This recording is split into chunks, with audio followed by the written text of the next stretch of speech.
आज आपण आलो आहोत नाशिक शहरातील कपालेश्वर महादेव मंदिरात। नाशिक शहरातील प्रसिद्ध पंचवटी परिसरातील गोदावरी नदीच्या किनाऱ्याजवळ कपालेश्वर महादेव मंदिर आहे। आपण जर CBS बस स्थानकापासून येत असाल तर साधारणतः 2 किलोमीटर अंतरावर हे मंदिर आहे। पुराणात असे म्हटले आहे की भगवान शिव काही काळ येथे वास्तव्यास होते।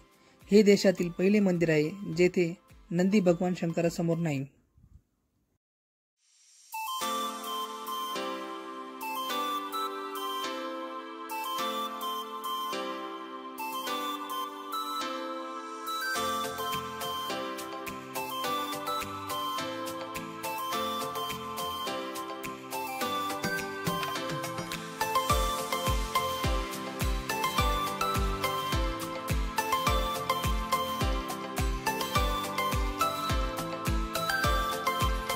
महादेवाचं हे एकमेव मंदिर आहे ज्या ठिकाणी नंदीच नाही। महादेवांना ज्यावेळी ब्रह्महत्येचं पातक लागलं त्यावेळी महादेवांनी या पातकापासून स्वतःची मुक्ती करून घेण्यासाठी त्रिभुवन पालथं घातलं होतं।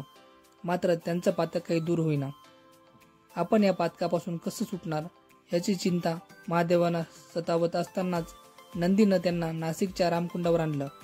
या ठिकाणी असलेल्या गोदावरी आणि अरुणा संगमात स्नान केल्यानंतर महादेवांचं पातक दूर झालं आणि ते ब्रह्महत्येच्या दोषापासून मुक्त झाले। आपल्याला या पातकापासून नंदीनं मुक्ती दिली, यामुळेच या ठिकाणी महादेवांनी नंदीला आपला गुरु मानले। कपालेश्वर महादेवाच्या दर्शनात 12 ज्योतिर्लिंगांच्या दर्शनाचं पुण्य असल्याचं पौराणिक संदर्भ सापडतो। मंदिरात श्रावणातल्या सोमवारी तसंच शनिवारी आणि प्रदोषाच्या दिवशी महादेवांची पालखी काढली जाते। या मंदिराचा जीर्णोद्धार पेशव्यांनी केला आहे।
आपला चॅनल राजरेखाज वर्ल्डला सबस्क्राईब केलं नसेल तर सबस्क्राईब करायला विसरू नका। व्हिडिओला लाईक करा, कमेंट करा आणि शेअर करा।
मंदिराच्या पायऱ्या उतरून आल्यानंतर जवळच गोदावरी नदी आहे, तसेच रामकुंडही आहे.